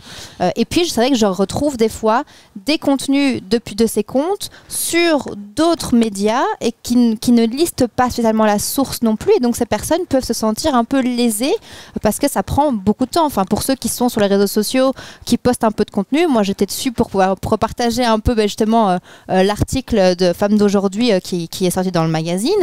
J'ai dû le reposter sur Facebook, sur LinkedIn, sur Insta. Vous pouvez demander à Ibrahim, j'ai mis des heures. J'ai mis des heures, quoi. Le temps d'écrire ton contenu. Tu veux écrire un truc sympa, t'écris pas le même contenu ça pour toutes les plateformes. LinkedIn, c'est très professionnel. C'est en anglais aussi un petit peu plus au niveau du réseau. Insta, c'est beaucoup plus visuel. Il faut avoir des trucs qui claquent avec des petits gifs que tu peux mettre en plus pour animer ton bazar. Enfin, il y a plein de trucs comme ça que tu dois vraiment adapter. Et donc, je trouve vraiment que ceux qui prennent le temps de créer ces contenus-là, en fait, qui nous aident au quotidien, qui nous servent au quotidien, il faut aussi penser à eux et pouvoir effectivement monétiser. Donc, je trouve que c'est une bonne idée. Maintenant, ce serait dommage que Twitter, effectivement, monétise de trop. Je pense que c'est normal qu'ils prennent une petite commission. Il va falloir voir effectivement cette commission-là, sinon ça n'aura plus d'intérêt de poster en fait sur Twitter, mais peut-être sur d'autres médias qui sont aussi existants. Okay. Donc, je trouve ça positif. Top. Je reviens, je fais une petite parenthèse parce que je reviens du côté Uber, parce que ça parle encore sur le chat d'Uber. Donc, il y a Baka 298 qui nous dit que c'est les plaques Uber qui se vendent de 5 000 € et pas les comptes, pas les comptes. Ah, les comptes, voilà. ok. Ça c'est donc voilà, moi c'est une info que Baka 298 nous donne et il faut vérifier toujours ces infos, je le dis toujours. Et puis il y a Ezekiel 91 qui nous dit tous les taximans ne sont pas mauvais, c'est un noble métier. Ezekiel, on n'a jamais dit que les taximans étaient mauvais.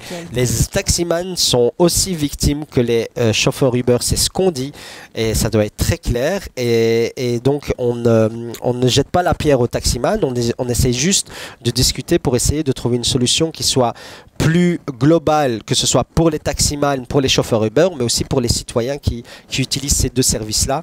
On n'a jamais pointé du doigt les taximans. Et donc voilà, moi par rapport à Twitter, je pense que voilà, ça peut être un business model. Moi je comprends pas, enfin je sais pas s'ils pourront concurrencer OnlyFans, mais ouais, ça sera peut-être pour certains gourous et peut-être des acteurs porno, j'en sais rien. Mais voilà, je pense pas que ça peut vraiment amener quelque chose de plus que ça. Par contre, c'est un truc aussi que Twitter a lancé, c'est Space. Si tu en as entendu parler. Ouais, alors Spaces, et j'aimerais bien discuter de ça avec vous, tiens, parce que moi, je trouve ça un petit peu perturbant qu'en fin de compte, on va se retrouver avec 5 médias sociaux qui font tous la même chose. Et les gars, depuis, ça s'appelle les Fleets sur Twitter, depuis donc maintenant quelques mois, on a Fleets, donc les stories. Sur Twitter, on a des stories sur Facebook, des stories sur LinkedIn, des stories sur Insta. À un moment donné, je pense que chaque média a vraiment sa spécificité. Le fait que tu aies toutes les mêmes features dans tous les médias, en fin de compte, je vois pas l'utilité. Moi, je vois que moi, je pense que pour Twitter, ça a du sens. De mettre vraiment de mettre Spaces. Ouais, je pense que t'imagines que tu arrives à avoir une partie de tes abonnés en vocal sur une comme en fait Spaces c'est quoi, c'est le Clubhouse. C'est le Clubhouse de Twitter. Mais c'est pour ça justement, tu vois, Clubhouse existe et c'est sorti juste après Clubhouse, donc en fin de compte, tu vois, c'est pour reprendre des parts de marché, tu vois, mais c'est clair, c'est pour répondre à Clubhouse, ça c'est clair et net, mais ça veut pas dire que ça va fonctionner. Mais moi je pense que pour Twitter, juste pour Twitter, ça a du sens, avoir tous tes followers dans une room et pouvoir discuter avec eux.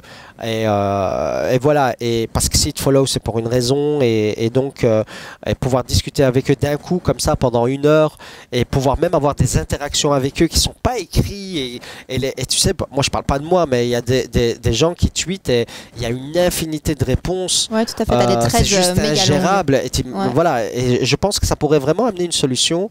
Je pense que ça pourrait être bien. Je pense que c'est pour le public Twitter, ça pourrait être sympa. Ça pourrait être sympa. Je suis pas très Twitter, donc je suis pas la meilleure personne effectivement pour peut-être commenter là-dessus. Moi, j'ai un peu du mal avec ces pensées un peu instantanées, tu vois. Je pense un truc, je le transmets. C'est vrai que je suis un peu moins dans cette spontanéité là au niveau de ma communication. Maintenant, voilà, tu as aussi Instagram. J'ai vu qu'il y a updaté c'est Live Rooms. Donc avant, on pouvait être 2 personnes. Maintenant, on peut être 4 personnes. Donc là, c'est un peu différent. Tu as le contenu vidéo. Donc, c'est pas que de l'audio, c'est de la vidéo. Donc, tu as des personnes Facebook qui sont... aussi est occupé à faire un donc truc ouais, comme t'as ça. Facebook qui va le faire aussi. Donc tu vois, de nouveau, en fait, tu vas te retrouver à faire la même chose sur les différentes plateformes. Bon, Insta, c'est plus vidéo de nouveau. Tu as des gens qui sont moins confortables avec la vidéo et donc comme il faut s'apprêter, il faut se faire belle et qu'on n'a pas tous des deepfakes, on ne pourra pas tous effectivement rapidement changer de visage pour que ça passe bien. Mais voilà, c'est vrai que même si je comprends Clubhouse, c'est accessible que sur invitation, c'est accessible que sur iPhone, enfin que sur iOS. Donc c'est normal que Twitter puisse se dire, voilà, nous on est accessible pour tout le monde, c'est pas sur invitation. Et donc tu réponds à certaines frustrations de personnes en fait qui n'ont pas accès à Clubhouse. Donc ça reste ingénieux, je veux dire, au niveau start-up, au niveau scalabilité d'une start-up, je trouve ça top pour leur plan, leur vision à long terme, leur expansion. Je trouve ça vraiment très ingénieux. Maintenant, je pense à moi en tant qu'utilisatrice lambda, je pense pas au niveau start-up ni au niveau plus business, mais au niveau plus moi utilisatrice.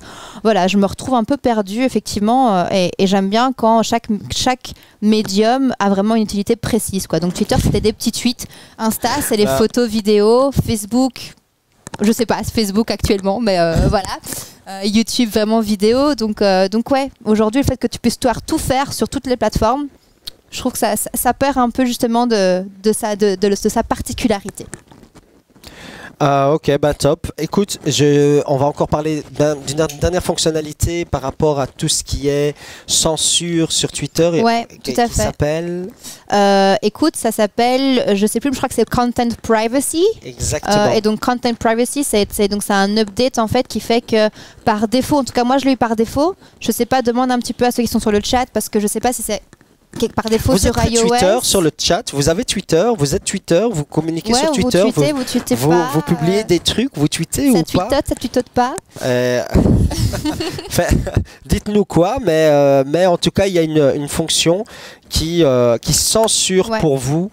Qui censure pour vous les tweets un peu sensibles, qui marchent pas très bien parce que toi elle a censuré des tweets d'hommes politiques, on va pas sauter le nom. On va pas citer les noms, mais moi effectivement ça a censuré. Donc effectivement si c'est juste basé sur des spécial, mots, je pense que c'est basé sur les mots. C'est comme tu te rappelles les comptes qui ont été supprimés ou les tweets qui sont supprimés, c'est basé sur des mots en fait. C'est vraiment un algorithme qui check ce que tu postes et donc si maintenant tu utilises des mots comme par exemple homme, noir, blanc avec des, le mot discrimination ou des choses, en fin de compte si ces mots-là sont flagué par Twitter, ton tweet est supprimé. Il y avait un truc avec des jeux d'échecs, avec un compte de jeux d'échecs, parce qu'il y avait noir contre blanc et je te bats, je tue. L'algo a dû être perdu ce jour-là. Il était perdu. Il ne savait pas comment il s'appelait, le pauvre.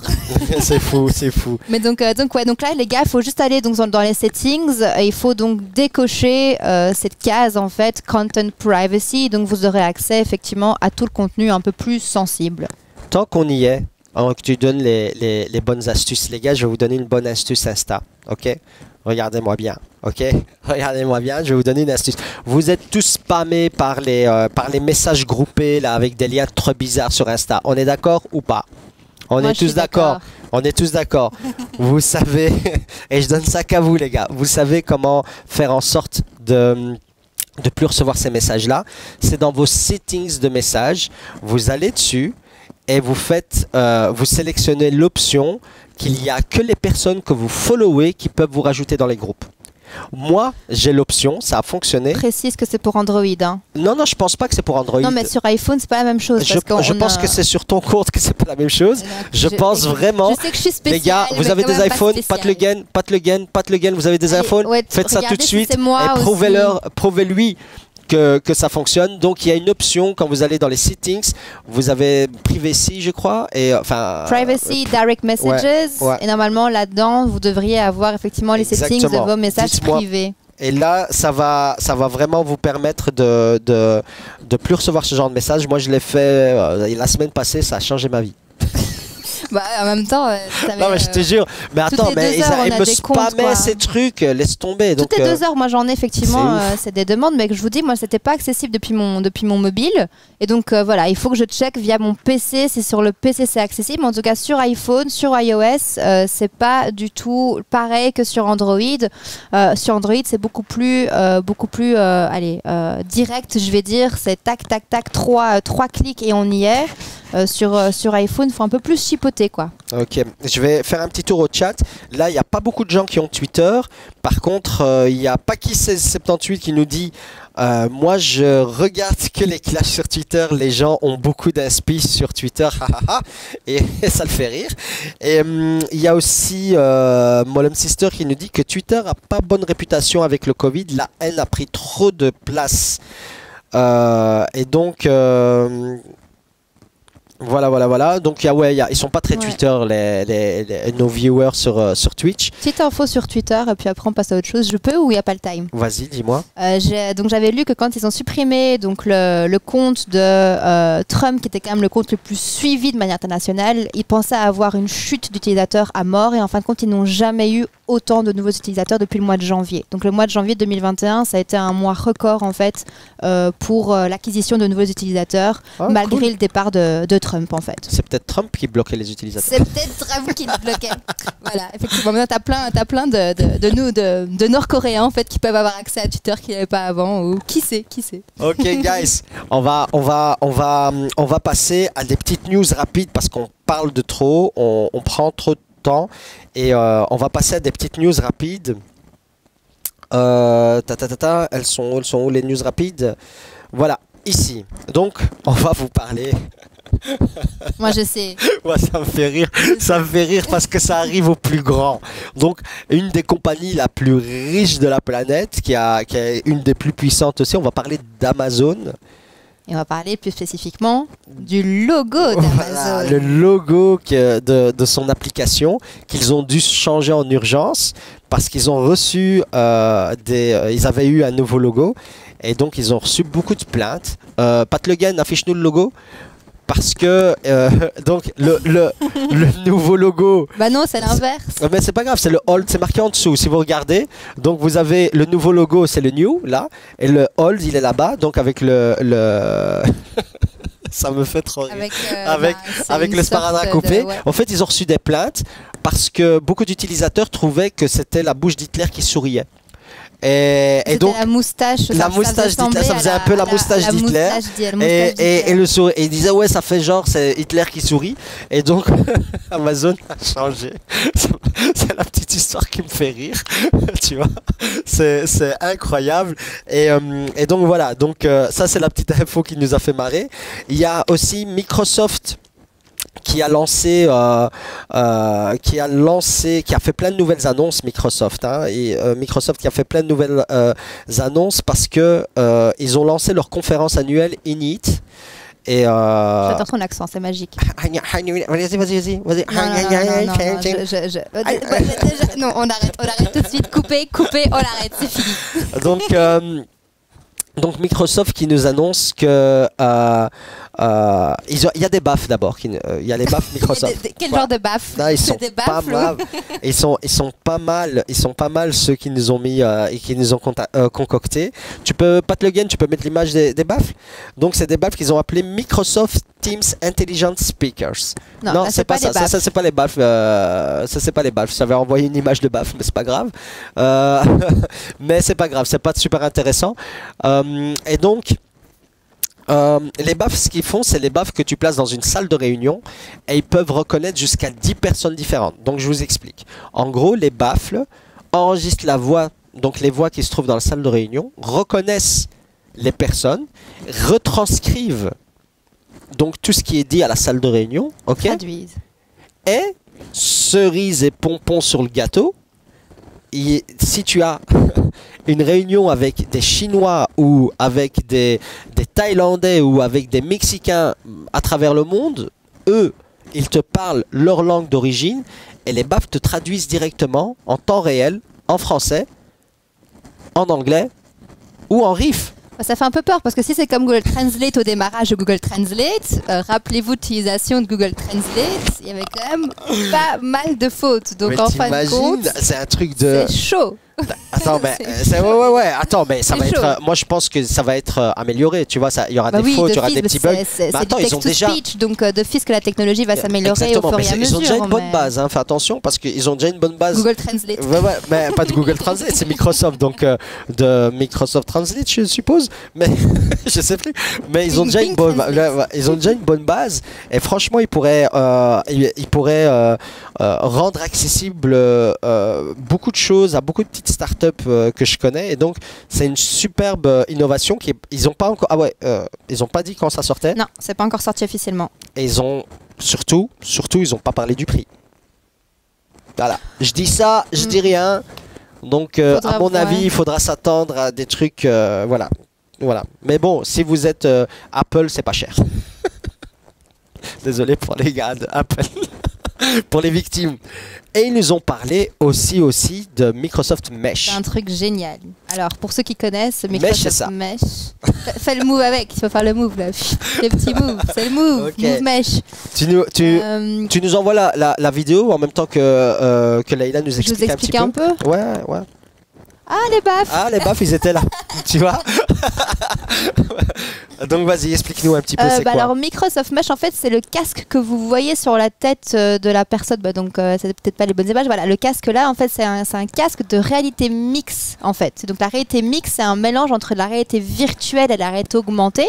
Donc réalité augmentée, les gars, c'est comme Pokémon Go. Quand vous prenez votre téléphone et qu'il y a des éléments un peu comme ça qui s'affichent, des Pokémon dans la rue, c'est tout ce qui est augmenté. Et réalité virtuelle, c'est vous mettez un casque et vous êtes vraiment transporté au fin fond des abysses, par exemple. Exactement. Tu vois. Donc voilà, la réalité augmentée, vous avez le fond qui est le réel. Ouais. Et il y a des éléments qui sont ajoutés sur Tout le à réel. fait. Et la réalité virtuelle, c'est vraiment tout qui est virtuel, quoi. changé. Ouais. Et donc là, c'est un casque qui mélange les deux.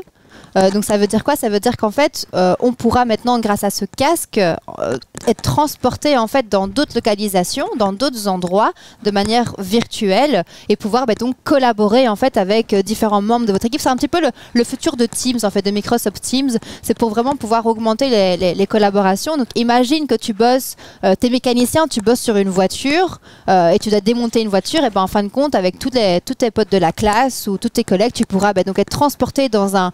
Tu mets le casque, tu seras dans un environnement virtuel, transporté avec tous tes collègues, tu auras vraiment la voiture en hologramme en fait, et tu pourras donc démonter les pièces de la voiture, etc. Enfin, c'est un truc de folie furieuse, je trouve ça génial. C'est pas encore sorti. Tu auras des avatars au début parce qu'ils sont pas encore capables de pouvoir justement avoir toutes les images des gens. Donc par exemple, voilà, moi physiquement, ils pourront pas encore me retranscrire virtuellement. Et donc au départ, ce sera des avatars. Donc j'aurai mon avatar perso qui pourra être donc envoyé dans cet environnement virtuel avec qui donc je vais rejoindre là où je rejoindrai donc des collègues, des potes, etc., etc. Donc c'est vraiment un truc génial. Je trouve que c'est vraiment de nouveau on est dans le futur, quoi. Exactement. Et en temps de Covid, là, on peut pas se toucher. C'est trop la solution. Mais blague à part, t'imagines. Mais blague à part, t'imagines, tu allies ça avec les technologies de Boston Dynamics, tu vois, les robots ou qui avec dansent Sophia à l'Android, et que tu as vraiment un clone comme ça qui se lève à côté de toi et que c'est ton collègue et que c'est un robot. Et donc, Là, tu es un peu trop loin là. Quand même. Ouais, mais t'imagines. Attends, je rappelle quand même que tout ça, c'est juste une vision de Microsoft. C'est vers où ils vont. Ils y sont pas encore. Hein, ils sont en train de développer tout ça. C'est vers où ils vont. Et donc, ça reste quand même une vision intéressante de à quoi on peut s'attendre dans quelques années ou dizaines d'années. J'en sais rien en fait. Mais ils sont en train d'aller vers cette direction-là. Et ça, c'est très encourageant pour la suite. Faudra voir si ça marche, hein, parce que ça va un peu rappeler aussi les lunettes de Google qui étaient sorties aussi, les lunettes qui n'ont pas du tout marché. Donc, faudra voir effectivement aussi, est-ce que c'est plus une utilisation plus au niveau, business, ou est-ce que ça va être les gens, les personnes lambda aussi, les citoyens lambda qui vont l'utiliser aussi, parce qu'il y a beaucoup en tout cas, il y a beaucoup de gamers qui utilisent cette technologie-là. Enfin, cette technologie de tout ce qui est VR et AR, c'est beaucoup des gamers. Ça reste quand même niche, hein. C'est les gamers pour moi. Ça c'est pas effectivement tout le monde qui utilise la VR, quoi. On a vu que Sony aussi lançait leurs lunettes. Les casques donc PSVR2, donc ce sont des Pour les casques de PS5, réalité pour les dernières virtuelle pour les générations. dernières générations de PlayStation. Exact. Donc la réalité virtuelle n'est pas morte en fait. Loin de c'est là. pas la télé 3D quoi, ça continue, ça continue. Et donc non c'est cool, on est super content.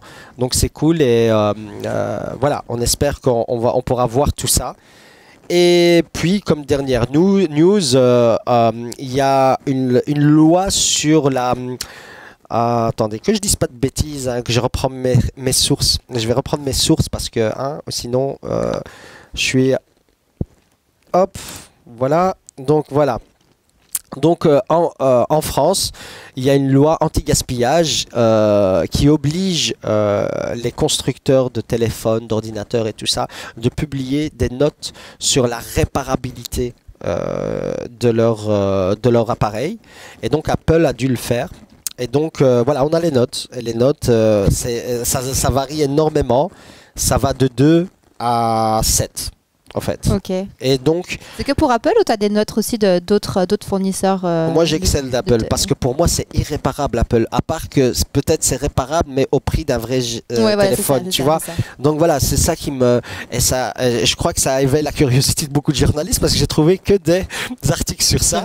Et donc, oui, il y a des trucs qui sont vraiment pas super réparables comme l'iPhone XR. Et XR c'est 4,5 sur 10, donc c'est pas super top. Pas top hein. Non, c'est pas super top. Et je pense que la meilleure note, si je dis pas de bêtises, je la reprends là, c'est 6.7. C'est l'iPhone 7 qu'il a. C'est en termes d'iPhone, hein, c'est 6.7 sur 10. Ok. C'est pas exceptionnel non plus. Hein. C'est pas exceptionnel non plus. Donc ça reste quand même des appareils qui... il faut faire attention, sinon c'est pas très réparable. Et ce qui est réparable, c'est hors de prix, j'ai l'impression. Après, j'ai eu une fois dans ma life un iPhone parce que j'étais obligé, parce que le travail m'a obligé. Oh, t'étais obligé. Mais tu vois comment je me justifie. Et c'était pour s'inscrire sur Clubhouse. Et donc voilà, ouais exactement, c'est pas mon iPhone. Mais voilà, ils ont sorti ça. Et donc, franchement, je m'attendais à pire comme notation. Ça va, ils s'en sortent. Mais je te jure. Je m'attendais à pire. Ils sont quand même tellement répandus qu'ils peuvent pas non plus avoir une cote hyper hyper basse. Moi je croyais que c'était presque irréparable les iPhones, tu vois, parce que et en fait je pense que les gens, une fois que c'est un peu abîmé, ils achètent un neuf parce que la réparation c'est le même prix, ça coûte assez cher. Et tu vois, pour 100 €, voilà, c'est ça. Tu dois changer ton écran directement, t'en as pour 200 €. Je sais pas si ces cotations ils prennent ça en compte, en fait, le budget réparation. Ouais, je sais pas. C'est pour ça que c'est intéressant de pouvoir avoir certaines informations par rapport justement aux différents critères. Moi, ça me fait penser, vous voyez ces notes qu'il y a sur les aliments là qu'on est obligé de A à E, voir si c'est bon, si c'est un aliment super bon, c'est A, si c'est dégueulasse, c'est E. Ça me fait penser à ça, mais un peu pour la tech du coup, voir si c'est réparable ou pas. Mais donc, est-ce qu'on aura sur les paquets d'iPhone, 5,7 sur 10. Oh non, ce n'est pas assez nutritionnellement positif pour moi. Je le laisse de côté. À voir. En tout cas, ça m'a fait penser un petit peu à ça. Mais je trouve ça positif, je trouve ça cool. C'est juste qu'il faudrait pouvoir l'afficher, le rendre accessible, parce que je pense qu'il y a plein de gens qui sont pas au courant de cette note. Et j'aimerais bien pouvoir voir chez Samsung justement un petit peu quelle est la note de Samsung, parce qu'on en a un ici qui parle toujours d'Apple, ça je suis pas Samsung, hein, je suis juste Android. Je suis juste pas Apple. Ça peut être d'autres marques, hein, mais je suis juste environnement beaucoup plus ouvert que ce qui existe en iOS. Voilà, c'est juste ça. Et donc pour ordinateur, je suis très PC parce que c'est plus ouvert et moi j'aime pas qu'on me menote, tu vois. Et donc je préfère ma liberté et gambader.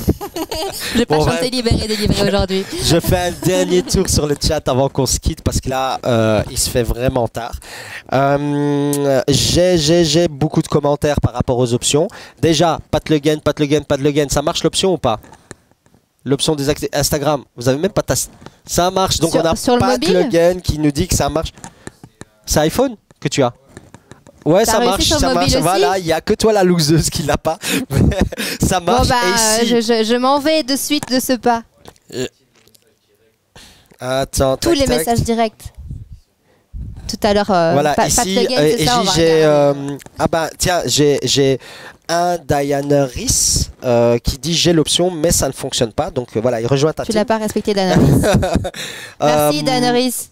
Dédicace à Game of Thrones. Et voilà. Et donc attends, mais Diana Rhys, t'as quand même encore les groupes, mais il faut les déliter, les suivants ils vont plus arriver. Donc ceux que tu as maintenant, on ne sait plus rien faire. Mais les suivants, ils vont plus arriver, tu vois. Molum Sister qui nous dit que l'iPhone, ça marche chez elle. Donc paramètres, confidentialité, messages autorisés, à vous ajouter des groupes. C'est ça qu'il faut mettre. Oh, mais c'est tous les groupes que vous enlevez alors du coup les gars, c'est pas que ceux qui vous suivent pas, c'est tous les groupes. C'est ça le problème. Non. C'est en gros, c'est le truc, c'est les personnes que tu suis pas ne pourront pas te créer un groupe pour te rajouter. Donc, je vais re-regarder, je vais me taire et re-regarder. Voilà, c'est bon. Donc voilà, ça fonctionne. Et les gars, c'est moi qui vous ai donné cette info, c'est le Geek Talk. Vous repartez moins et je vous sauve des vies. Donc voilà, il y a ça. Et donc il y a énormément de rire par rapport à Amazon, bien sûr. Ça fait marrer tout le monde. Et je fais vite un tour. Voilà. Voilà, ok les gars, j'ai fait le tour. Surtout empreinte écologique. Amira Klepto qui nous dit que surtout l'empreinte écologique qui devrait indiquer sur les boîtes. Je suis totalement d'accord avec toi parce que voilà, on est tous un peu écolo parce qu'on pense tous à nos concitoyens et donc par contre il y a des téléphones qui sont je crois que ça s'appelle Fair, la marque de téléphone des Pays-Bas qui est totalement recyclée, qui s'achète par pièce. Donc à la limite, si ta caméra ne fonctionne plus, tu peux changer juste la caméra, tu vois, c'est démontable. Mais il n'y a pas beaucoup de personnes qui l'utilisent. Donc voilà, c'est un peu dommage. Mais voilà, on a fait le tour. Est-ce que tu as encore un truc à nous dire, une news, un quoi, à part aller acheter Femme Actuelle d'aujourd'hui? Alors, Femme Actuelle, Femme et d'aujourd'hui, tu viens de mélanger deux magazines différents en un. Donc, non, le Femme d'Actuelle d'aujourd'hui. Non, c'est Femme d'aujourd'hui, le petit magazine déjà. C'est vrai? Ouais. Le Femme d'aujourd'hui. Aujourd'hui, bis. Ok, aujourd'hui au carré. Okay. Non, écoute, je pense qu'on a fait pas mal le tour des news. Donc, merci pour l'invitation. C'était cool de pouvoir partager ce moment avec vous. Merci. Merci à toi, à toi pour ton temps. Et nous, on se retrouve jeudi prochain, Inch'Allah, si tout va bien. Et si les Pat Le Guen sont en forme, parce qu'ils ont l'air désespérés pour une fois qu'ils travaillent leur life, les patoches. Franchement, cool, j'aimerais pas être à votre place, vraiment. Les gars, je sais pas si tu l'étais, mais je ne le suis plus. J'ai pris la bonne décision, les gars, prenez la bonne décision. Ah, t'as trouvé c'est quoi? Pat Le Guen. Les gars, googlez Pat Le Guen. Bon les gars, un tout grand merci. On se revoit jeudi prochain et on vous dit bye bye. Bye.